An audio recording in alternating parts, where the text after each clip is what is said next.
Hello guys, good morning, જય શ્રી કૃષ્ણ ને જય કેશવજી. હું આવી ગઈ છું તમારા જ માટે એક નવો બ્લોગ લઈને ને વાગી ગયા છે સવારના 10. અને હા, હવે આપણા રેગ્યુલર બ્લોગ ચાલુ થઈ ગયા છે અને આપણે કામ ચાલુ કરી દીધું છે. કપડાં નાખી દીધા છે મશીનમાં અને અહીંયા સોફાના કવર પણ જો સોફાના કવરો પણ ધોવા નાખી દીધા છે. પવિત્રા ગઈ છે સ્કૂલે, કુશબેન આવા ગયા છે, પવિત્રાબેન સ્કૂલે ગયા છે. તો ચલો આપણે રોજની જેમ કામ પહેલાં પતાવી દઈએ અને પછી તમને લોકોને મળીએ છીએ. જો અમે લોકો જીમમાં આવી ગયા છીએ. હાલો મારા ભાઈબંધ વર્કઆઉટ મારી રહ્યો. જો આ રહી અમારી જીમ. ચાલ ચાલ હેડ હેડ ચાલ ચાલ આય કર આય. બંધ થવાનું છે, પેટ્રોલ પંપ બંધ થવાના છે, એના માટે ભીડ જો ખાલી અહીંયા લાગી ગઈ અમારા જીમના બહાર. છેક પેટ્રોલ પંપ છે ત્યાં અને લાઈન જો કેટલી લાંબી લાગી છે. હજુ બી પાછળ જો આ જો આ લાઈન જો વળાય. આ કાકા જો વચ્ચે આવી ગયા.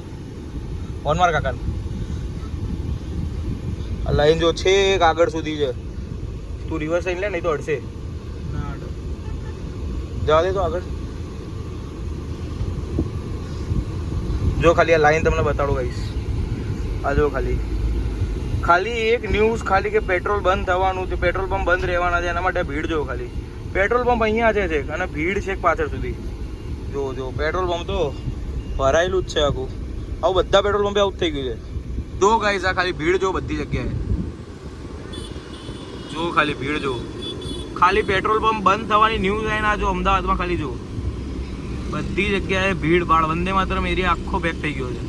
આ જો ખાલી ક્યાં સુધી ચાલુ છે. હજુ બી લોકો સમાતા નહીં પેટ્રોલ પંપમાં. જો ત્યારે વાગ્યા છે 4:45. 4:45 નહીં, 5માં 4 જ મિનિટ બાકી છે અને અહીંયા નાસ્તો થઈ રહ્યો છે. શું બનાવ્યું આજ તો જો મસ્ત દાળ સેવ અને ડુંગળી અને દાલ સેવ. આજ તો ઈચ્છા થઈ છે ચટપટું ખાવાની. આજે નવો માલ આવી ગયો નહીં? સમ્રાટ ને? સમ્રાટની દાળ સેવ અને ડુંગળી મજા આવે? ટ્રાય કરીએ પહેલી વાર. હા, તો આપણે ટ્રાય કરી જોઈએ કેવી લાગે. અને આ ભાઈ અહીંયા ચા અને ગાંઠિયા ખાઈ રહ્યા છે. તાર નહીં ખાવી? હા, તારા પપ્પા બનાવે દાલ સેવ નહીં ખાવું તો તારે બે પણ તારા માટે જ કરાવ્યું. ચા એ ના ખાઈએ કે બે ખાતા હશે બુડા? ના ખાઈએ કે આપણે જો હજુ કપડાં વારવા છે. પેલા બેન સૂઈ ગયા છે, ટ્યુશનથી આવ્યા ને હાલ હવે સૂઈ ગયા છે.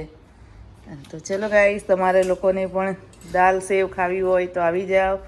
અને ચા તો પતી ગઈ છે એટલે કહેવાય નહીં કે ચા પીવા આવી જાઓ, કારણ કે ચા પીવાઈ ગઈ એટલે હવે દાલ સેવ જ બાકી છે નહીં. અને અમારે અહીંયા અમદાવાદમાં તો પેટ્રોલ પંપ બધા જ બંધ થઈ ગયા છે.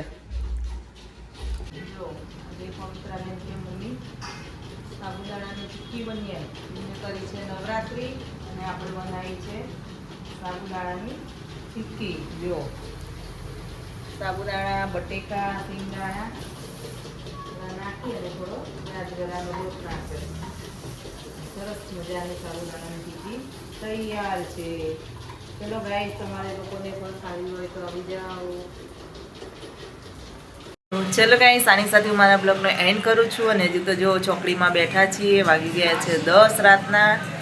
હજુ તો વાસણ ઘસાય છે.